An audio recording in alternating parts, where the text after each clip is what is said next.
event thom năng skin thằng mấy đại tiêm tranh như khung pe chạp chạp nỉสำหรับวิดีโอนี้ខ្ញុំនឹងមកនិយាយលម្អិតអំពី event ក៏ដូចជា skin ដែលចេញនៅក្នុងពេលដកខ្លីខាងមុខតោះកុំឲ្យខាតពេលវេលាច្រើនតោះមកតាមដានជាមួយនឹងខ្ញុំទាំងអស់គ្នាមួយសម្រាប់ event MSC 2026នៅក្នុងឆ្នាំនេះគឺបានទៅលើ skin របស់ Baxia ដែលអាចនឹងមកនៅក្នុងចន្លោះខែ6ឬក៏ខែ7នេះហើយទី2សម្រាប់គ្នាយើងណាដែលរងចាំនៅ event Miss Bender event Miss Bender គឺនឹងអាចត្រឡប់មកវិញនៅថ្ងៃទី29ខែឧសភាគឺនៅចុងខែនេះហើយគ្នាយើង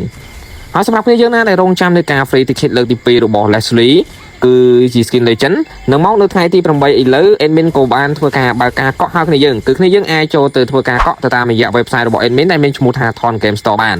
ទី3សម្រាប់ skin Moscow និង Bruno Glitter ទាំងពីរ skin នេះគឺនឹង free ឲ្យគ្នាយើងតែ admin ក៏អត់ដឹងថាគេដាក់ឲ្យថ្ងៃណាទេគ្រាន់តែ admin គ្រាន់តែចាំ skin Moscow ហ្នឹងគឺជិត2ឆ្នាំទៅហើយ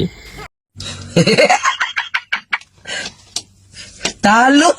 ទី4សម្រាប់នៅថ្ងៃទី11ខែ5នេះ skin Epic Matic នឹងចេញមកហើយគ្នាយើងហើយ skin នេះចេញភ្លាមចាប់អស់ត្រឹមច្រើនបំផុតគឺត្រឹមតែ540ទេធានាថាបានតែបើយើងសំណាងគឺអស់ទៅជាងនឹងមែនតើគ្នាយើងហើយទី5សម្រាប់ event Dancing Star គេត្រូវបានលើកថ្ងៃហើយឬក៏លុបចោលហើយគ្នាយើងដោយសារតែគេបានជំនួសមកវិញនៅ skin ប្រភេទ skin Miss Bender នឹងឯងគ្នាយើងទី6ចំណែកឯ event Sanrio ឬគ្នាយើងហៅ